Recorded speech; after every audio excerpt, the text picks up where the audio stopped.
Okay, so for this stream, I will be hopefully starting to do a little bit of work on the UI refactoring for the block mining simulation game. As usual, I haven't had any time to prepare for this.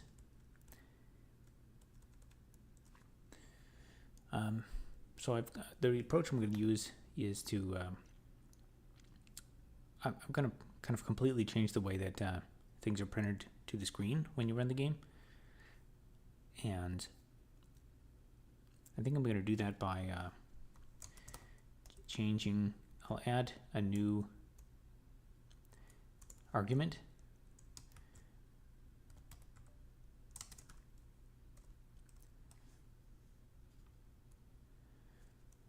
and that'll allow you to let me make that bigger. It's not enough resolution.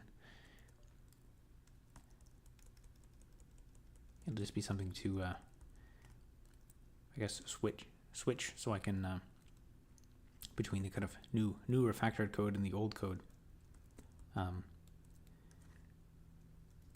This is probably the approach that I'll stick with, because I'd like to, when I'm refactoring things, I like to make sure that it still actually works as I'm refactoring things, so that way I can discover bugs early.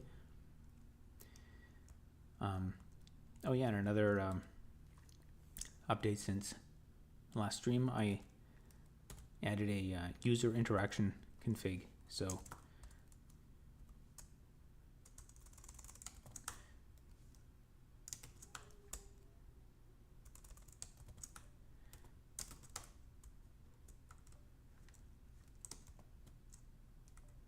I think it's up here.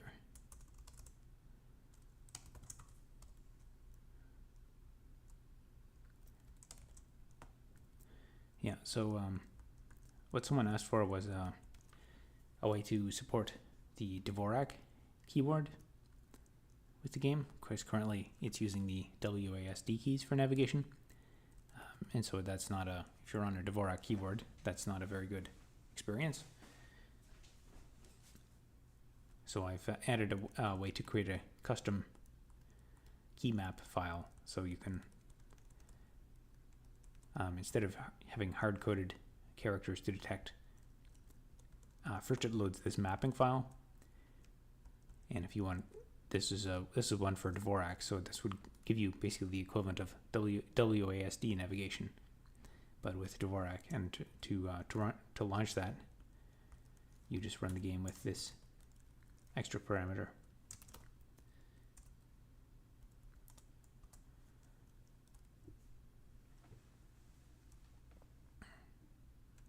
And I guess the other update since last time is I have uploaded a new video, although it's not released yet.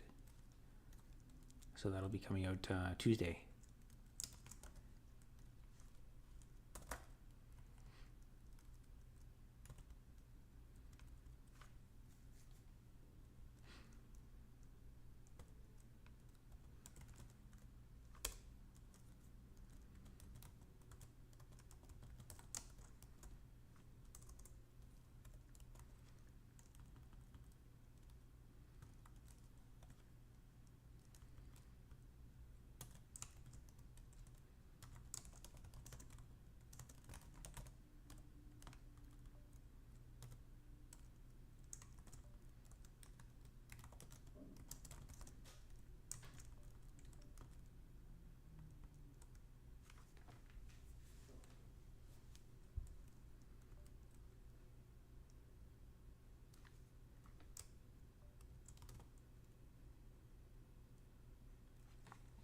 I'm kind of darker tonight. I had to move around my lights a bunch.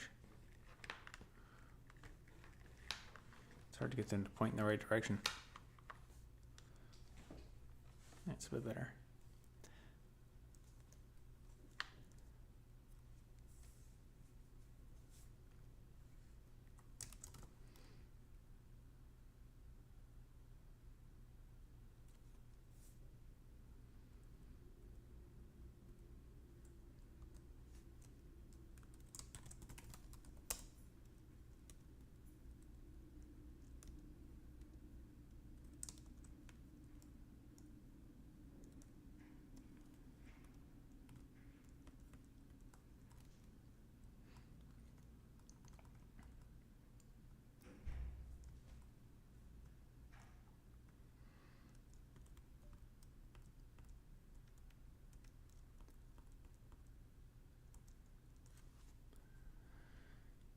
So for fun, let's just do a sanity check and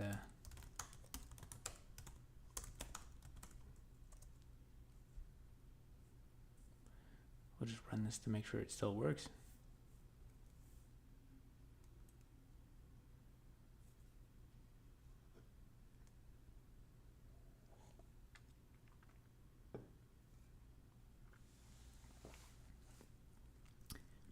Okay, the game works.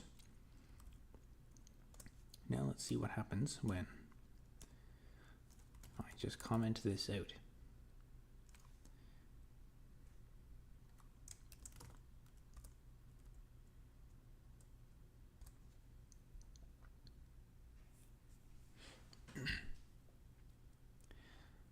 Augustine says, "Hi Robert, how are you doing?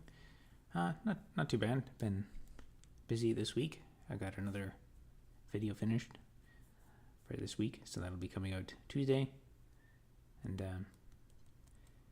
yeah, overall, slowly making progress on things. But, okay, that's basically what I expected to have happen. So it is printing out that bit in the corner that's for the test, for testing the character widths, and there's no UI.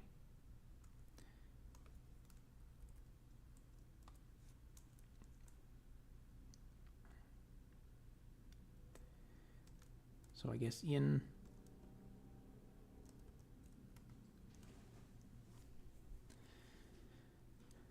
is going to require a bit more thought.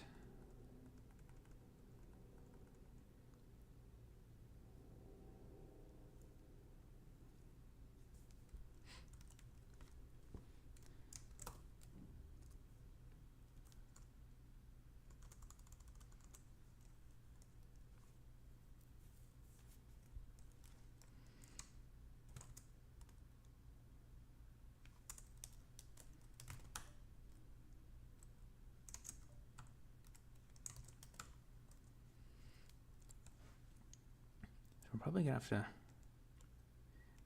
kind of rename and repurpose this thread and basically make this the main thread that controls everything. All the console reading and writing will be centralized here.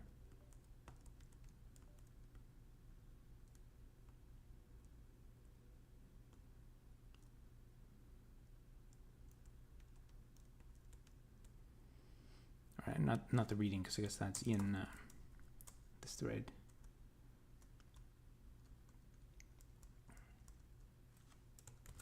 Actually, let's see.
So I guess this writing can stay here, because that's only when the thread is ended. So it gets a bunch of exceptions. It makes sense that it would reset the screen.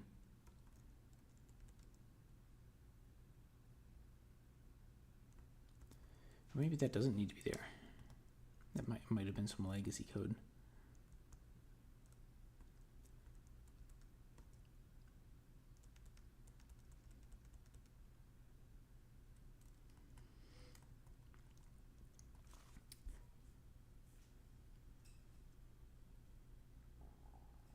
Yeah, I think I'll have to do a lot more thinking. I probably won't accomplish much on this stream, but think through it a bit.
So I think that will stop all of the printing.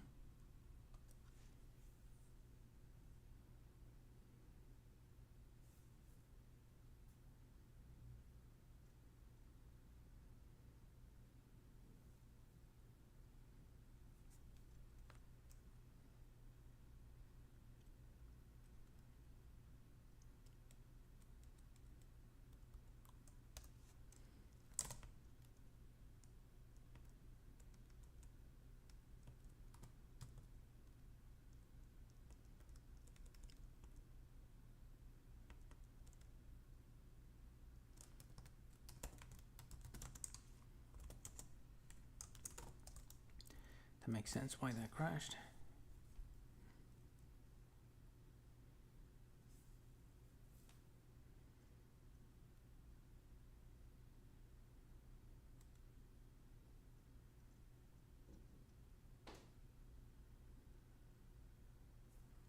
All right, a blank screen. That's exactly what I expected.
So my flag is like,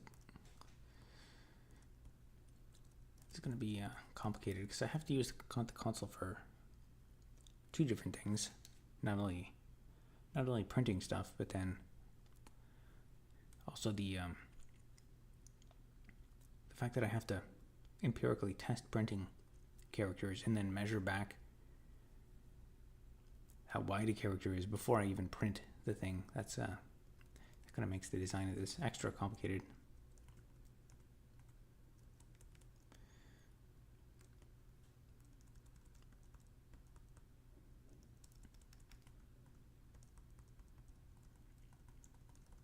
In here I have this like haphazard thing to just print out the character that's being measured, and then have a hard-coded bit of the frame that gets printed out over top of it. And that should probably also make this smarter, so it's technically some characters, like a new line character, would have a Y change, which is that kind of breaks the model here. This whole routine doesn't really make sense to use for characters that change the Y.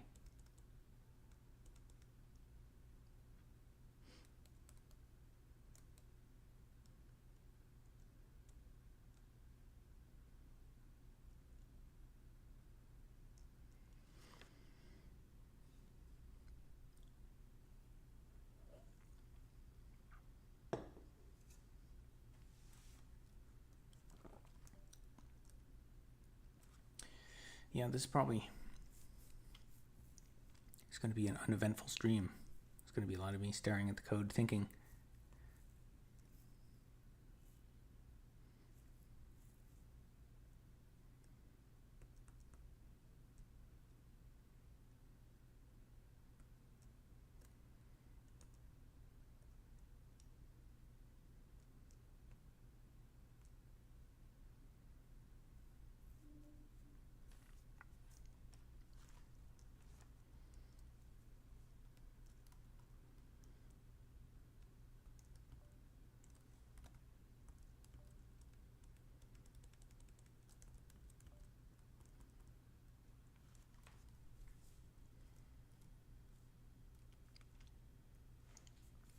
To make this work, I have this like blocking feature. So when you actually want to print something in another thread, under the hood it sends a message to this thread and then blocks on getting the response.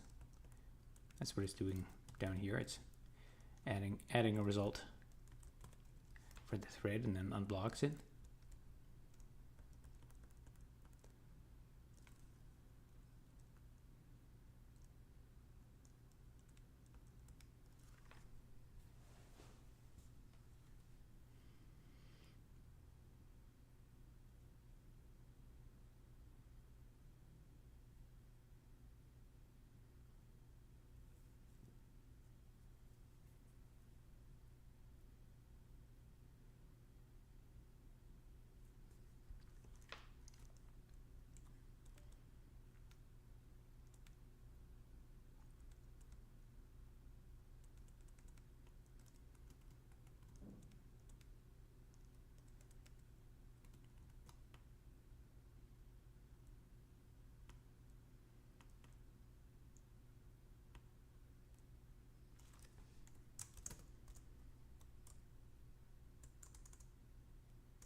Right, that's one of my base classes, I think. And then it was textoid. They're also badly named.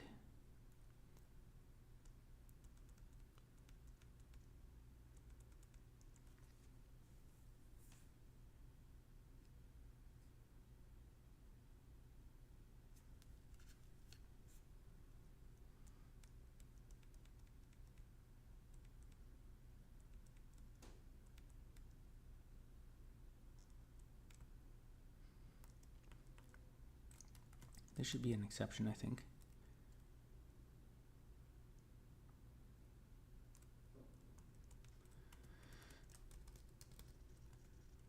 So whenever that happens, that's going to cause a deadlock.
Yeah, I think I'm probably gonna have to start this by like just renaming a bunch of stuff and kind of repurposing how it's organized.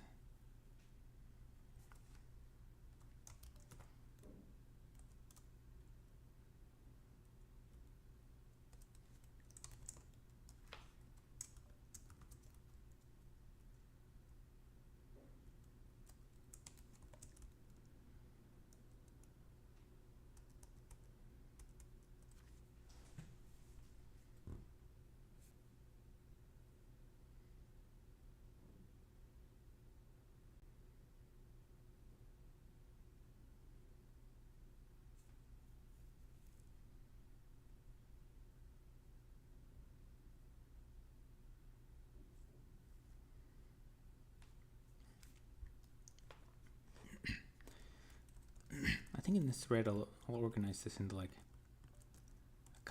several different primitive operations that it does, where through which all I/O, all of the screen prints should go through, and then I guess this will be one of the primitive operations, and then another one will be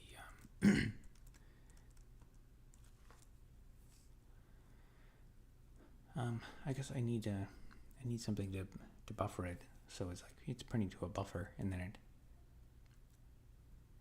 there's another operation to like recalculate what has to be actually flushed out to the screen.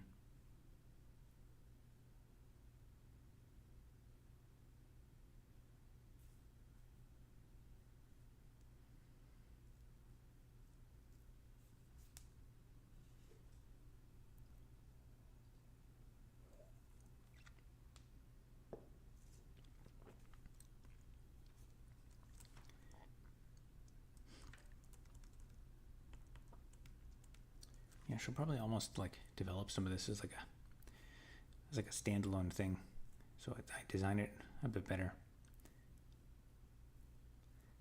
Maybe just start with like a single Java file, and work on that.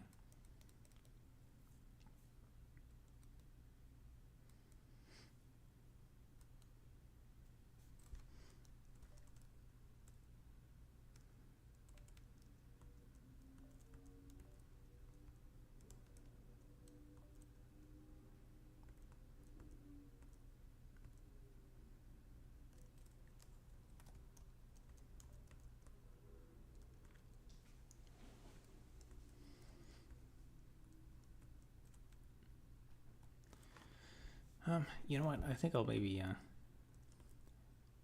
that's enough. That's enough code review for tonight. It's not. I don't think I'm going to be able to do any meaningful coding tonight. I guess I'll just do some more playtesting of the old block mining simulation game. I do have a new feature in, which is that the key mapping, and that has a chance of having bugs in it.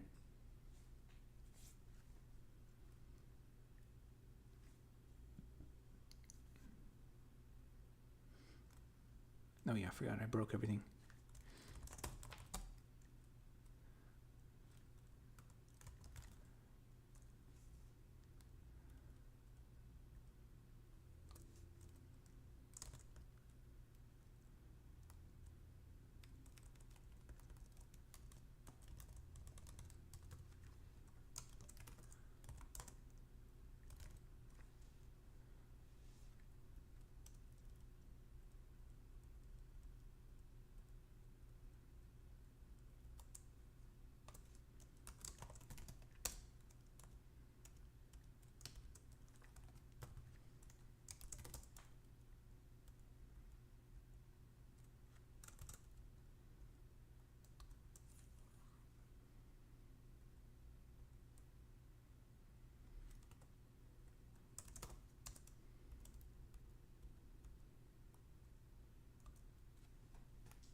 I keep running out of wood.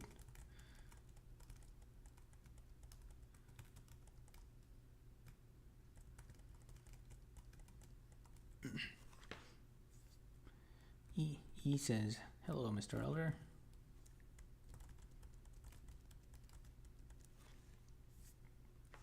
How's it going, E?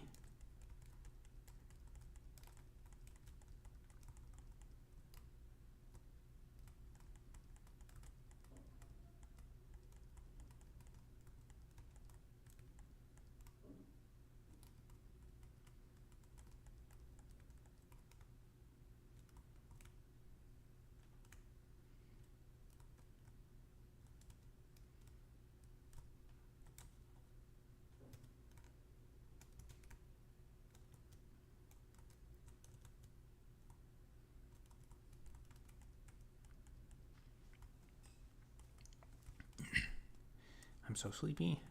How are you going? Actually, I am kind of sleepy.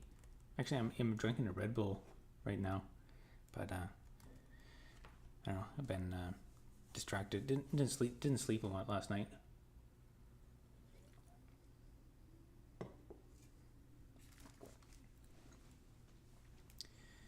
And it's kind of, I don't know, I'm in a bit of a, at least with the development of the game, I'm at a phase where I have to like think a lot before I do a pretty big refactor. So I reviewed some of the code tonight, and it's a bit, I'm gonna have to like, sit down and stare at the wall. Probably I actually like doodle and kind of draw a little bit to kind of just visualize how I'm gonna write code a bit.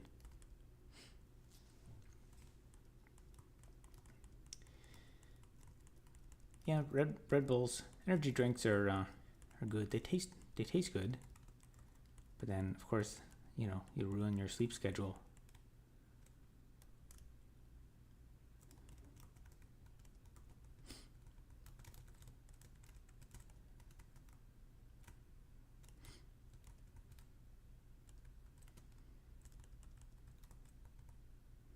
Oh, I saw the heart go. Yeah, I disabled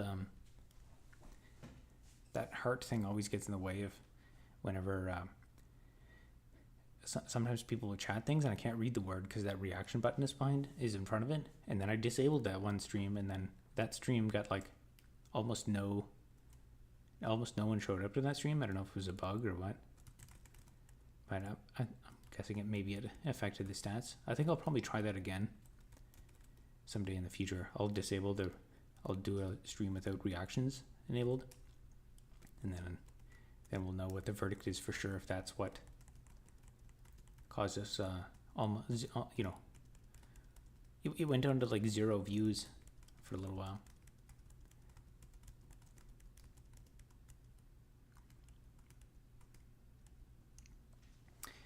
And block war makes hiding individual elements very tricky these days. The heart button punishes those. Yeah, but the thing is, it gets in the way because I can't read. You guys can see what's being streamed. I can't read that word. I don't know why would they design it this way.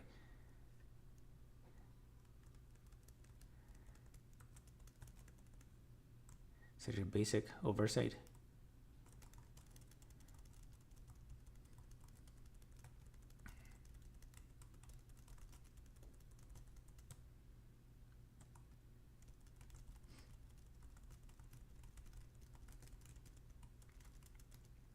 Oh, the viewers is going up a little bit. Seems whenever I start talking, that's when the view count goes up, which makes sense.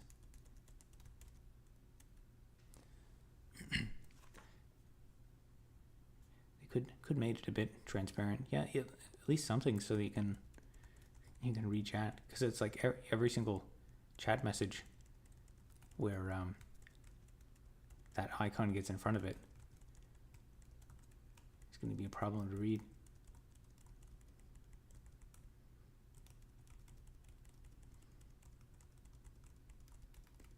Oh, looks like someone's giving me lots of Lots of reactions.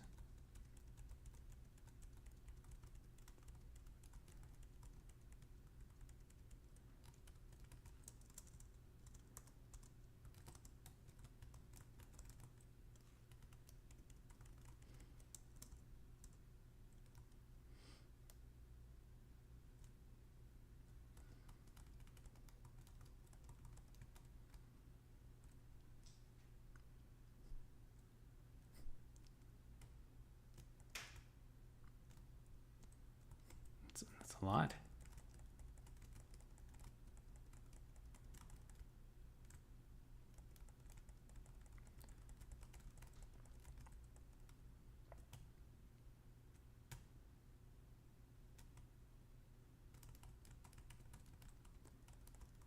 Now if I could just start a feedback loop where, like, if I talk about reactions and then some people react more, and then YouTube is like, oh, this is a really good stream, and then it brings in more people, and then it just cascades, and now there's like thousands of people in the chat just spamming the reaction button.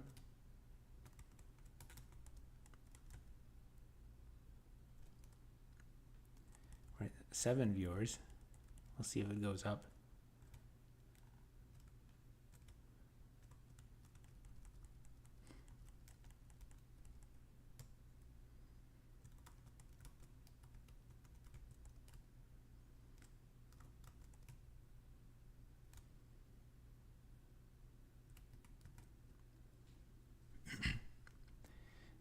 The system is turning you,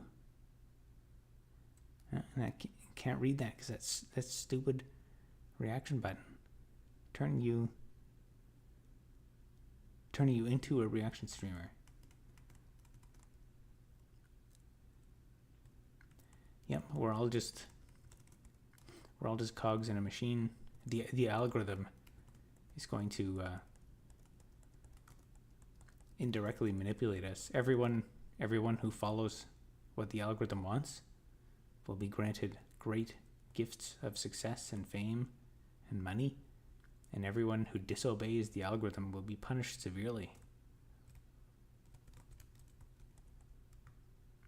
And that's why content creation is the way that it is. Ubuntu user reacts to installing Gentoo. I've actually I've never installed Gentoo.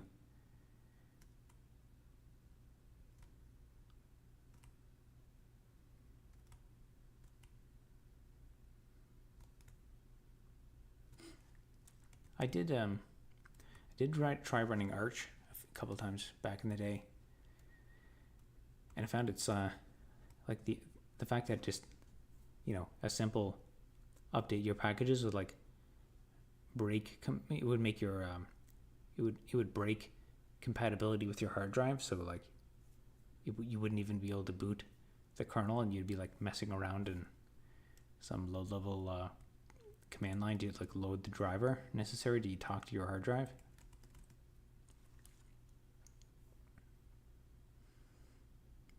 Hope you have 16 plus strong IPC cores. Oh, for installing Gentoo. I guess probably mean for like building packages and stuff. Yeah, I went through Linux from scratch as well, and that was an interesting experience. It was lots and lots of installing stuff. It was basically just like configure, make, install, like over and over and over again, but with like thousands of little nuances where each little package will have some weird quirk about it. You have to use like sed to modify some specific thing in the make file, or else it won't work.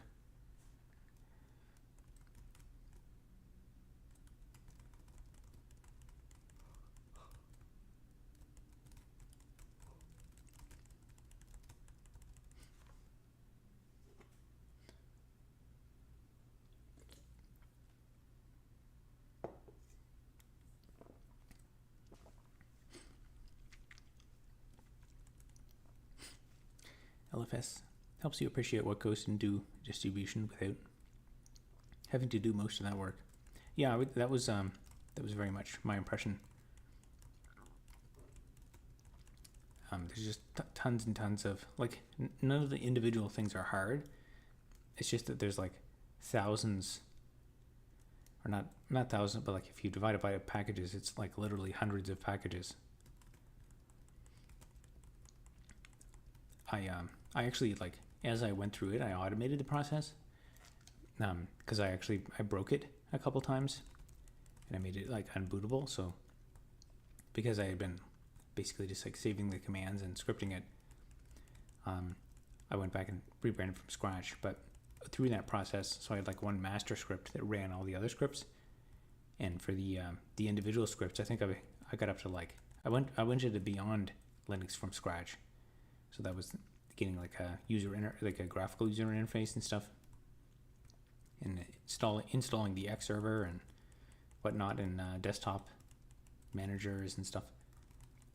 And I think I was at like about like a package number 150 or something like that. So it's a lot of stuff. And then of course on top of that, you've got to like think about all the different hardware configurations and stuff that are out there. Because if you don't have the right kernel drivers enabled, then certain things won't work. And I mean, it really is too much for one human being to know. That's why there's like thousands of people that contribute to the Linux kernel. I recently picked up Java again and created a mod within 2 days for Minecraft. Interesting. Mixins are complicated. Mixins are, I always forget what mixins are. Is that some kind of like a dependency injection?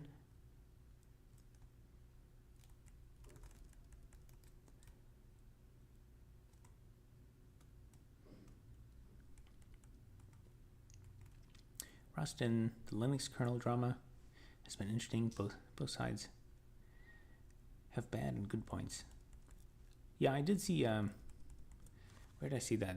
I saw somewhere there was some drama about Rust in the Linux kernel, but Rust has never. There's never been a compelling thing for me to think about Rust in the Linux kernel, or even Rust in general. Rust fans are just too evangelical.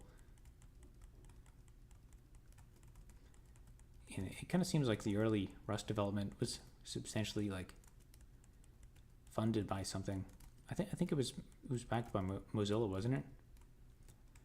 And then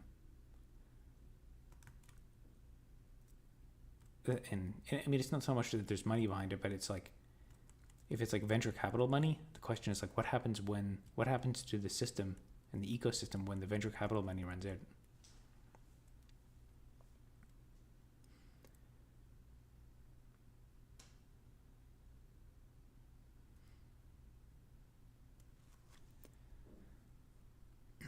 Is BCA chefs deprecated now? Not sure what that is. Maybe you're talking to Bradley. I think Linus was getting sick of how much kernel code. Oh, BCA chef is now touching and disrespecting merge recycle.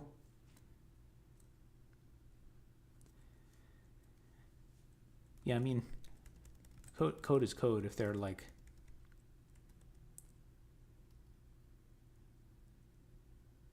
Bcache file system. Okay, Bcache FS. Okay. Mixins basically inject code into a given subsection of a class or function.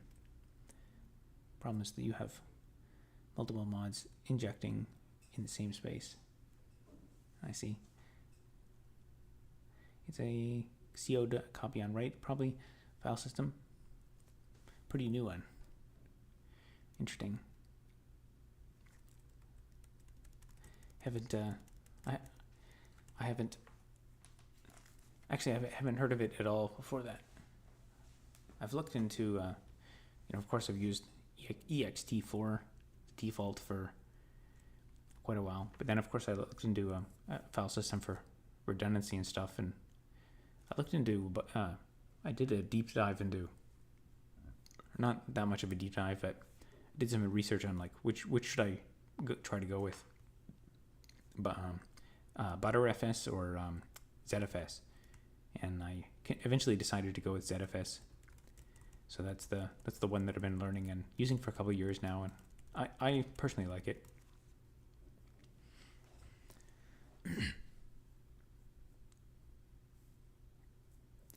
So you have to choose between surge mappings or notch mappings. There are also multiple mod loaders and types of doing the same thing.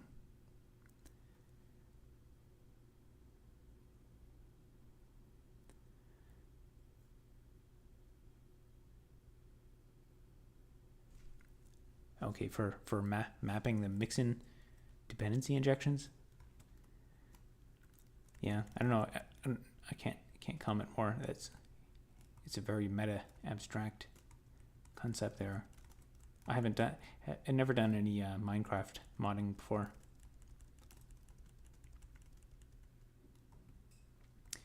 ext4 has been my go-to for 10 years after moving on from ext2. Yeah, ext4 works, does the job. I've used, I still use ext4 as like the basic for the base system.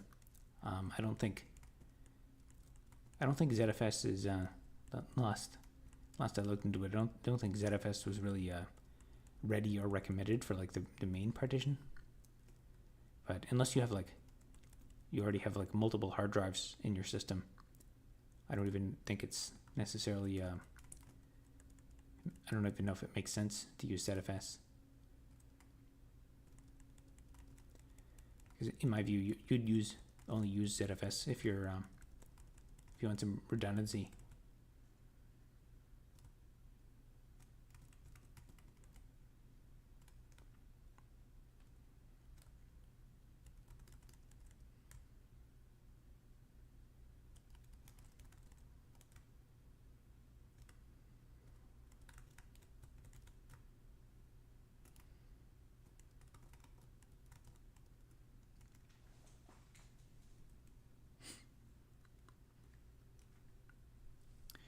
You can still have some benefit without redundancy. Yeah, I guess there's I think I've never used it before. There's like a ZFS send, so you can like send. You can do some snapshotting, and you can also send. I've never taken advantage of that feature yet, but for me, the main thing that I needed was like some kind of multi-hard drive file system, and that's what ZFS has solved for me.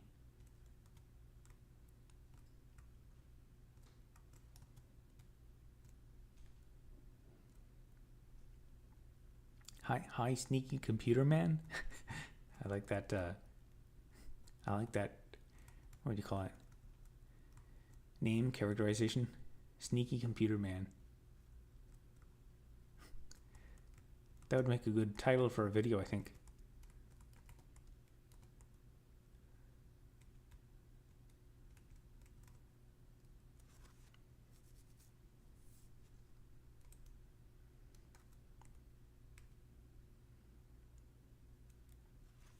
Lux LVM ext4. Is that so? There's volume groups and stuff. Like on my on the last server I set up, there was what was it?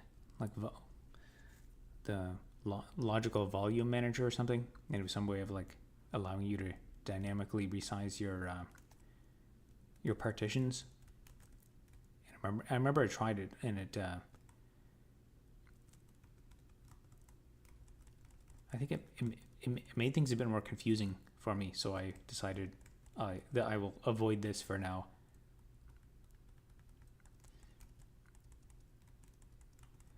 Yeah, it's that's a thing that I would say I noticed that it was different and it was confusing, so I'm like, I will just avoid this until I have to learn it. Lux encryption with logical volume management with your swap storage base. Yeah, I should look into those things more, but so much work, so many things to learn. Basically a block device within a block device. Okay. And if you have multiple hard drives, like if you're using it for like archival storage, you've got like 10 terabytes of stuff. Volume groups, I guess, is that what I would call it? Is that a good solution for that?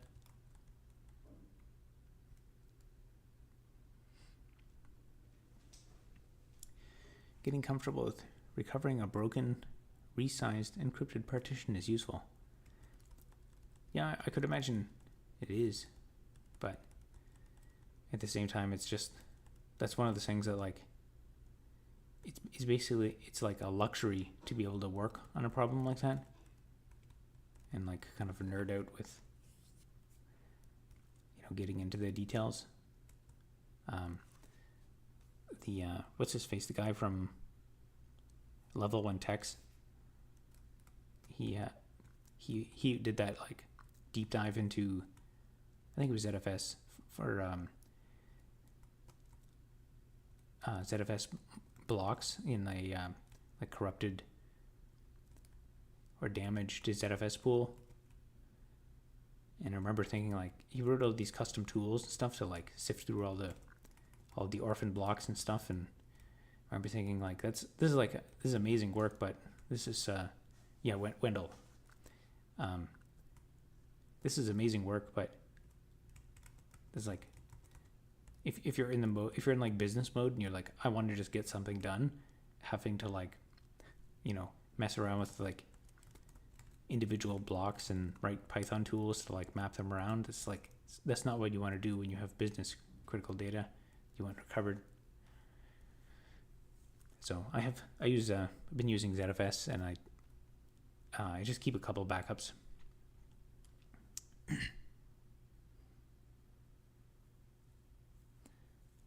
I like LVM because it allows simple volume management in the name.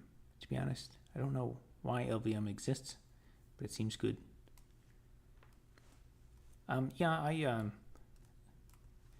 The last main thing I remember about it is it allowed you to like dynamically resize a partition. So it like started off by using something small, and then it would kind of like, I don't know if it dynamically expanded for you or.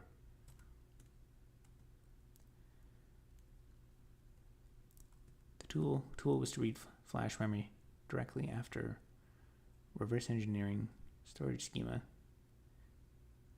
Unless I'm conflating. Oh, you mean Wendell, the tool that Wendell wrote?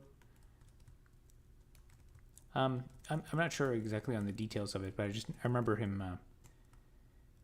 I think it was actually, he did like a whole bunch of work on this. Like it's been some like long term.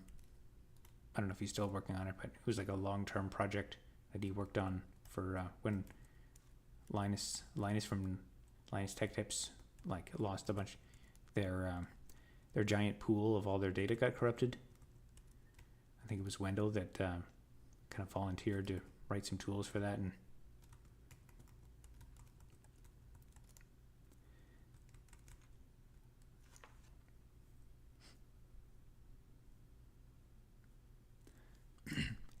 it allows resizing whilst the system is live, if I remember. Okay. I guess that's useful, although yeah, I can't think of a time when I've really absolutely needed to resize a partition while the system was running. I would assume if I was operating at that scale, I'd be like already using like cloud stuff, and I would just, provision some ephemeral storage and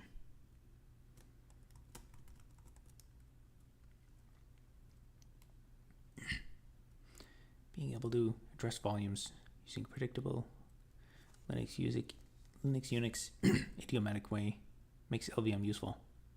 You can interact in a more abstract way.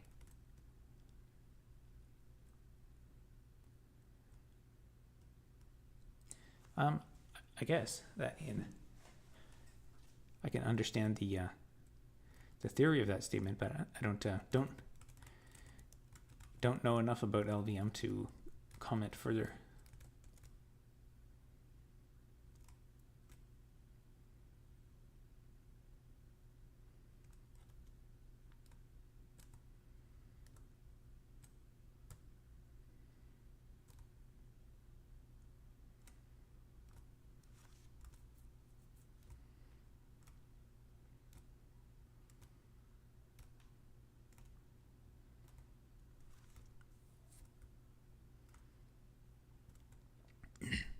You don't really understand it until you break it and fix it while reading the docs.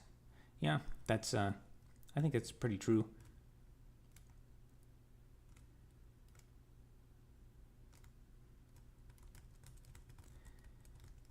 Yeah, I think I had to resize one LVM partition once, and then that's the only interaction I've had with it. And then I think, if I remember correctly, it like the output of the df command, if you're using LVM, it's like a bit more confusing. I think that was one of the main reasons I was like, you know what, I'm not going to use LVM again unless I have to.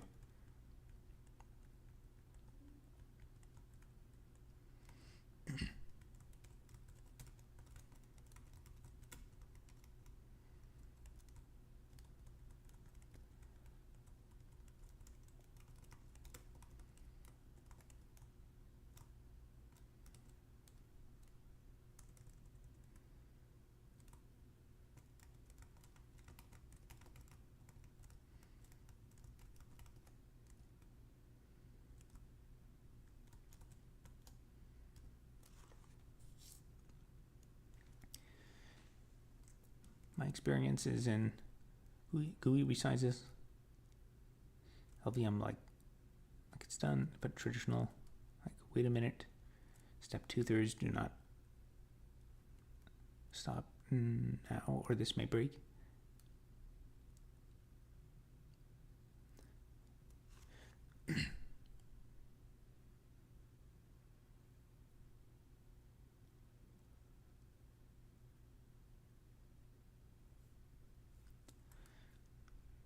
I don't know, I'm having trouble parsing that statement.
I think I made this game too hard.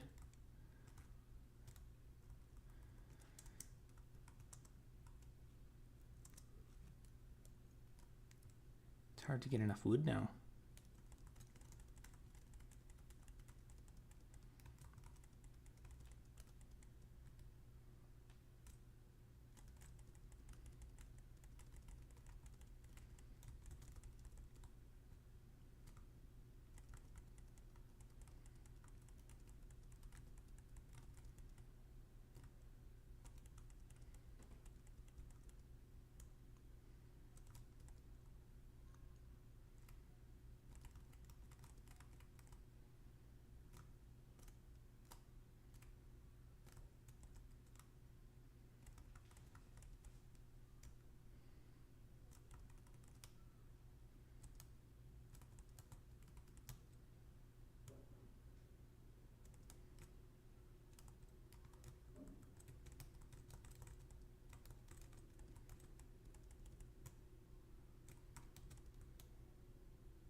I want to go smoke, but people getting stabbed on my street.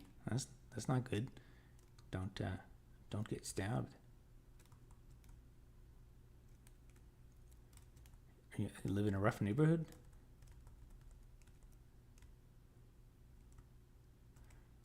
I guess everywhere is a rough neighborhood now.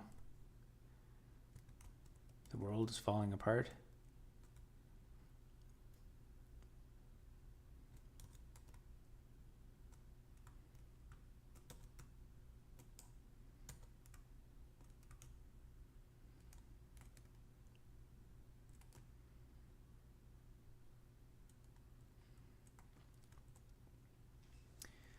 Seems Win 11 is becoming like Linux, except with ads and bloat.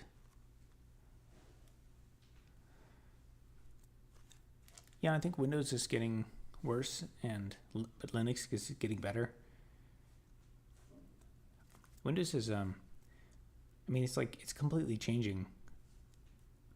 Like the entire thing that it is not even really like an operating system anymore. Like almost all the development work on Windows seems to be in things that are like completely orthogonal to what users want. Industrial district, and it's 3 a.m. Everywhere is more precarious now. Yeah, I keep reading on the news here in Canada, in Ontario. There's like every day there's like some random person murdered for no reason or something, and like U.S. intelligence agencies like arrested some person who was like planning something down in. They're planning to come down to New York, and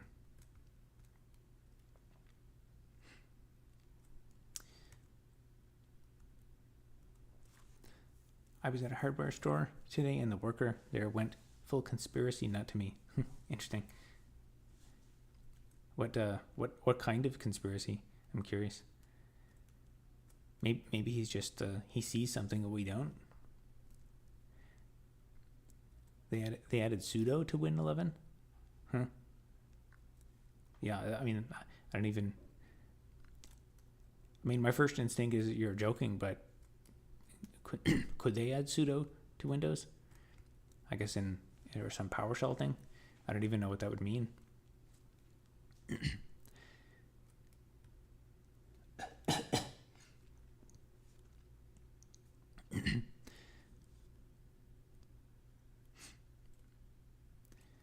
Precarity, externalities, people's focus of control. They become more vulnerable to conspiracy thinking. Yeah, I think that's true. Hardware struggle was like the Bible. The Bible says the earth is flat. I told him, don't trust the internet.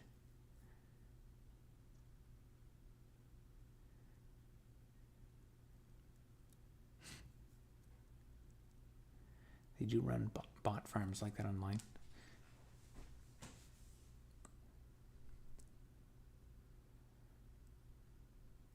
yeah, I don't know. I mean, yeah, that's pretty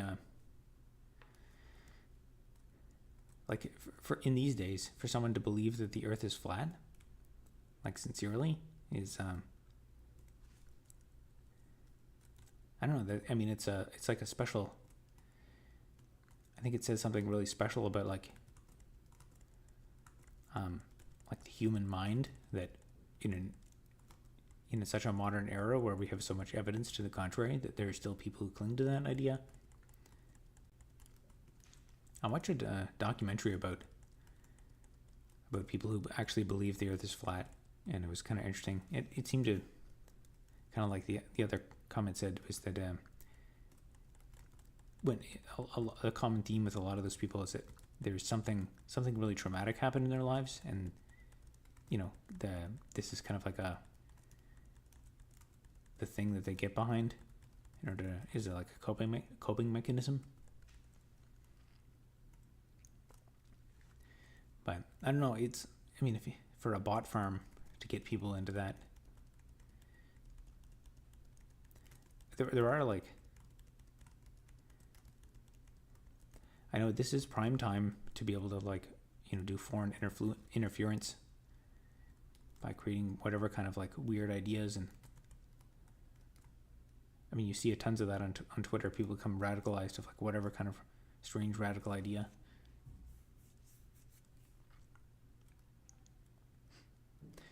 Oh, it's true. The new update, they added a sudo permission for messing with system files. Huh. Is it actually called sudo? Escaping reality.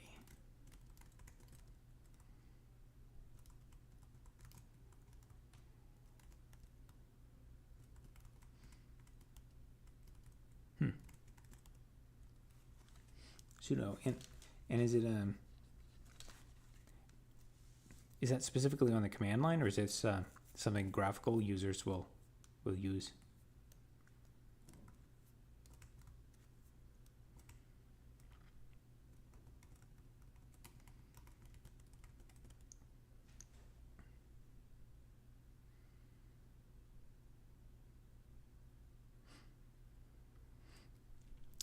I sent messages, but they get deleted on your end. Anyway, confirmation bias drives you insane. Oh, you mean you sent some messages in the chat and they got deleted? Yeah, I don't even think I have any moderation on this at all. I haven't. There's a few people I hid from the channel who are posting like really crazy stuff, but I don't have any like auto mod stuff. So it's interesting that, I mean, kind of frightening that YouTube just kind of picks random stuff and says, "Oh, let's suppress this."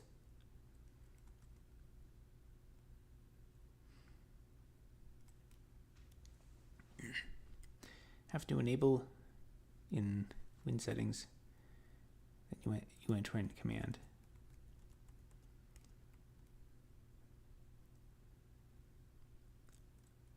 Top chat versus live chat. It thinks talking about conspiracies is spam.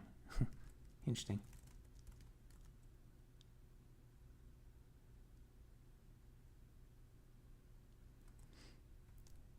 I have to switch from top chat to live chat.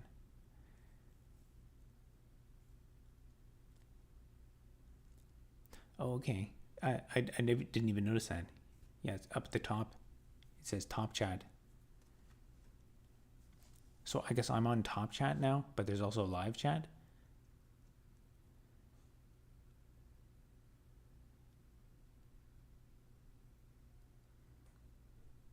Huh, interesting.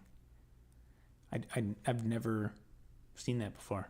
It's actually, let me check out. I'm gonna change that and see what's over there.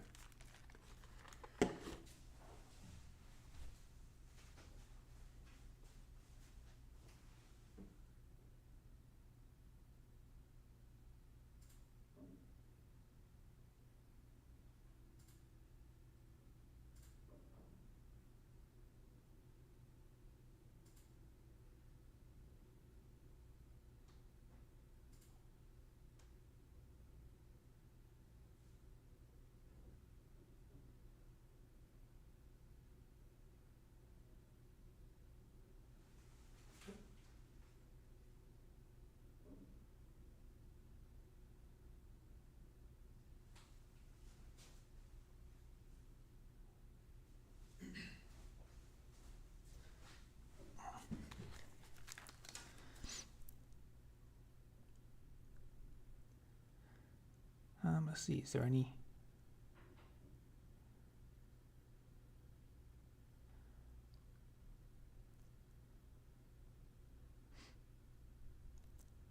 Yeah, I guess I don't know. I don't know if I can see that message that was supposedly removed or not.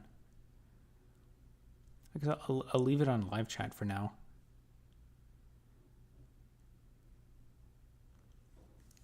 Actually, did I break the chat?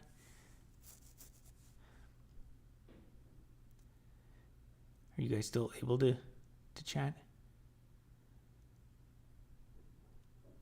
This is my favorite live stream. Okay, still working. Yeah, I'll leave it on live chat for now, for the rest of the stream. And now we can spam. There you go. Yeah, now you can say whatever you. So the message that you that was deleted. Do you see it there? Or was it up? Do I have to scroll up more? I'm curious if when I switch, if it makes it appear, but.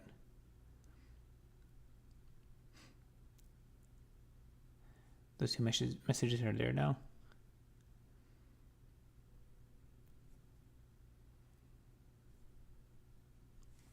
Okay, I don't think I see them.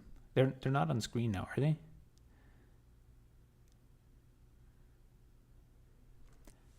Oh well, whatever it was. If you want to say it, you can say it now.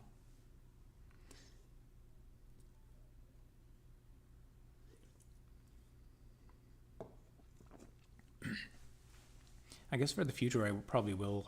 I probably will just go with the top chat. Lizard people control your brain. Yeah.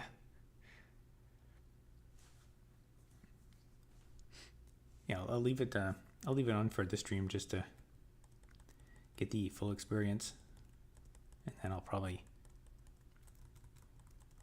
just go back to default next time, because there are a few like pretty unhinged commenters that come in every now and then, and I guess I've been filtering a lot of them out without knowing it. And I do when I check the stream analytics, sometimes I'll see that there'll be a spike of like where it says the comment rate was like 100 comments per minute, and I think it's if someone comes in and like spams, but it just gets like it disappears. I don't see it.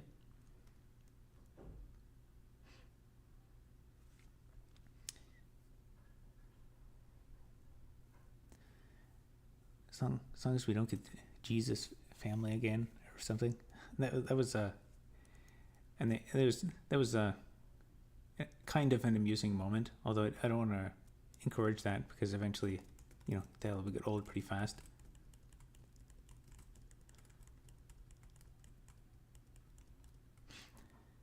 This message was redacted from your eyes for going against lizard people terms of service. Yeah, those lizard people are a real pain.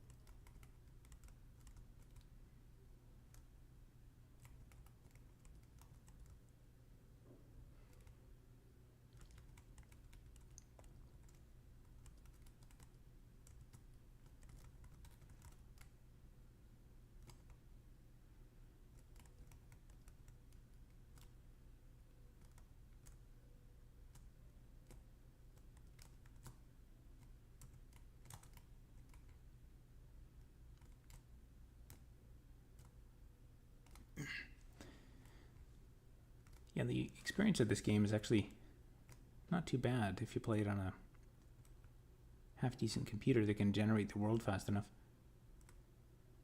I mean, it's not really a good game, but it's enough to call it a game that you could play.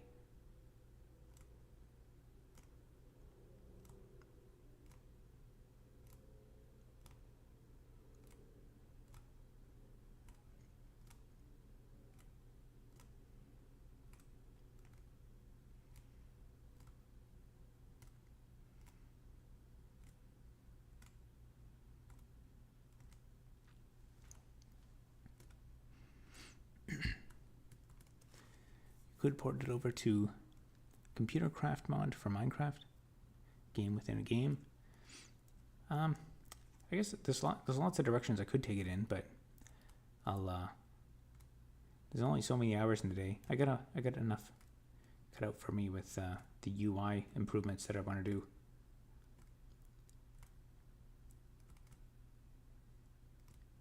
Because I think those are I think those are going to be necessary to to actually sell the game and to get a few more people on board. Actually, I'm actually kind of surprised at the Kickstarter has really stalled. I kind of figured maybe I get one or two maybe per stream I get one or two pledges or something, but I've been putting the 152 on the side there for, I don't know, maybe it's probably the last 8 live streams or something. I haven't gotten even a single pledge to the block mining game, which kind of surprised me because the first it got funded very, very quickly within it was within I think I was actually still setting up the live stream and it had already gotten funded, and so I was like, oh, this is a pretty good sign.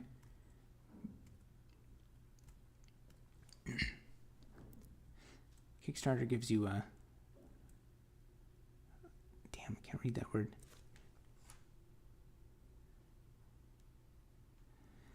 Kickstarter gives you maybe this is kick, but that's about it, unfortunately. Yeah, Kickstarter is there's very little organic traffic on Kickstarter now, but looking at my analytics, almost all of the conversions were from people actually watching the live stream, or people who are interested in the channel. I don't think I even advertised it anywhere else.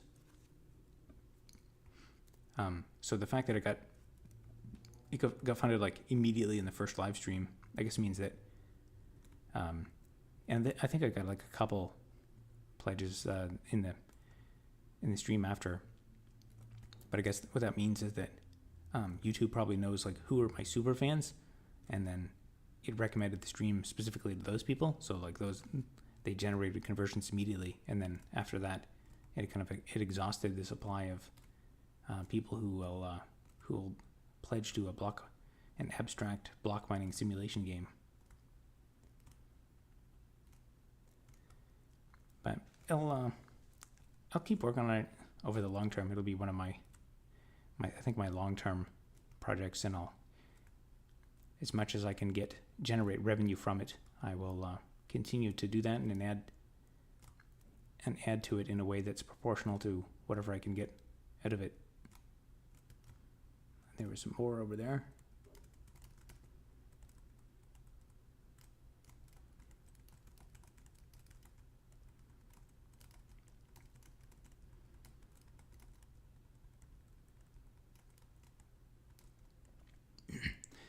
Where to download this game? So I think there should be a link in the description. So it's on GitHub.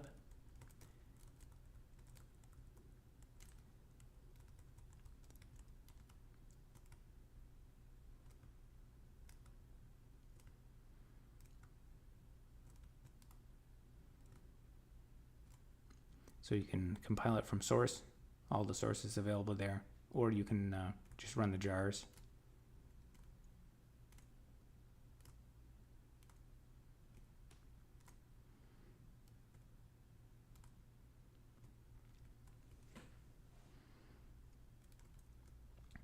I earned 2 Benjamins today for adding a 50 amp car charger outlet to a house's electrical panel. Only took 5 hours.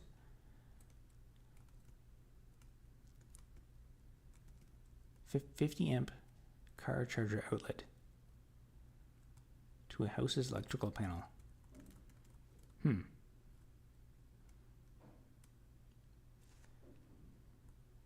Yeah, I don't know. Is that a code violation, or?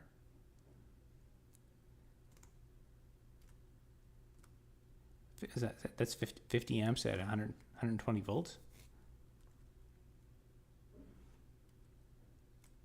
For a Tesla vehicle. Oh, okay. Yeah, I don't know. Don't have a lot of practical knowledge, but I know like I know enough about that stuff to be very dangerous.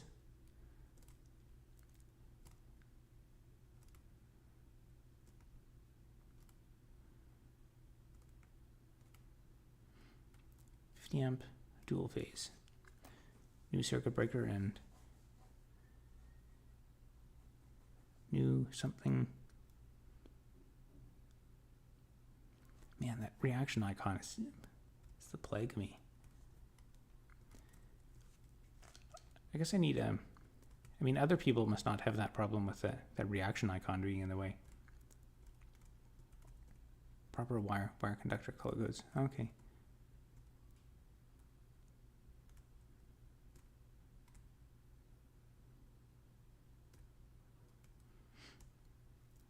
Yeah, I wish I had more time to experiment with like kind of hobbyist mains electrical stuff, like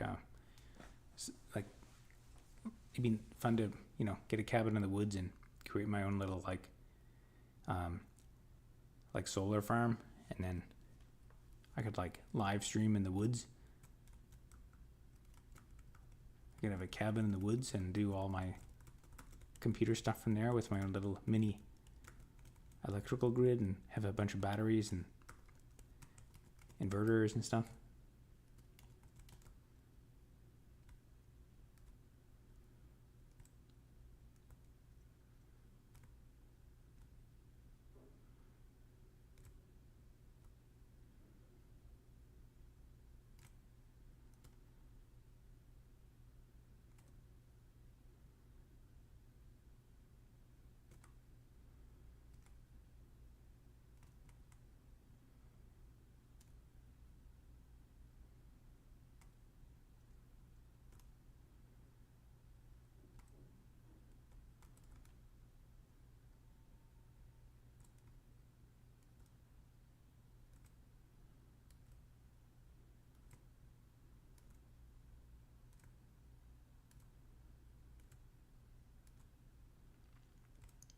There's no ores in here.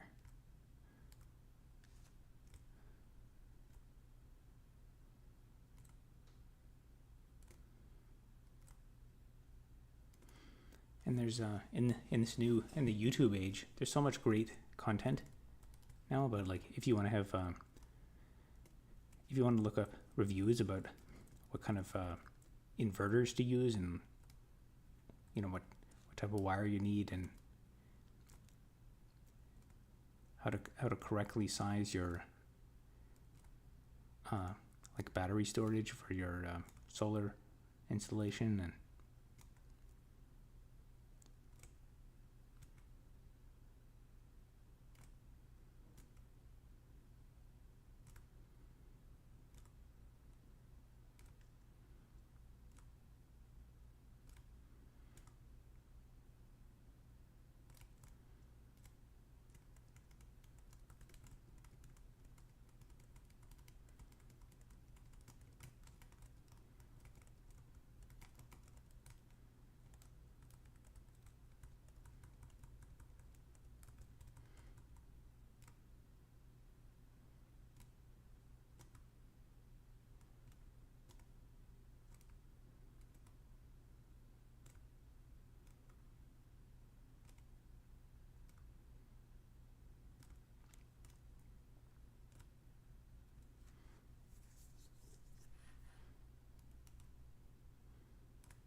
there's no ores in this area in the map.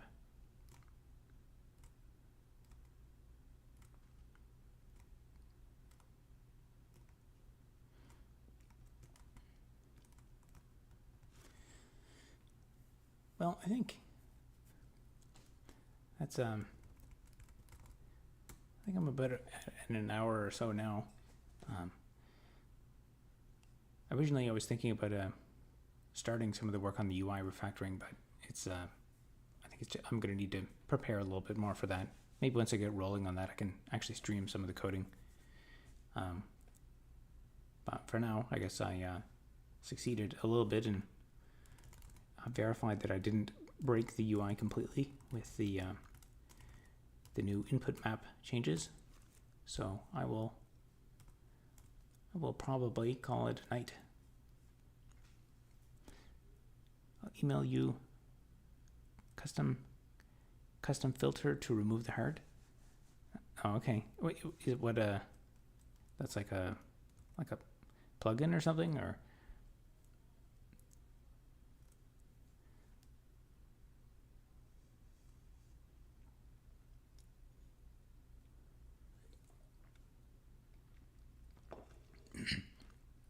I guess there's probably some other way I can like.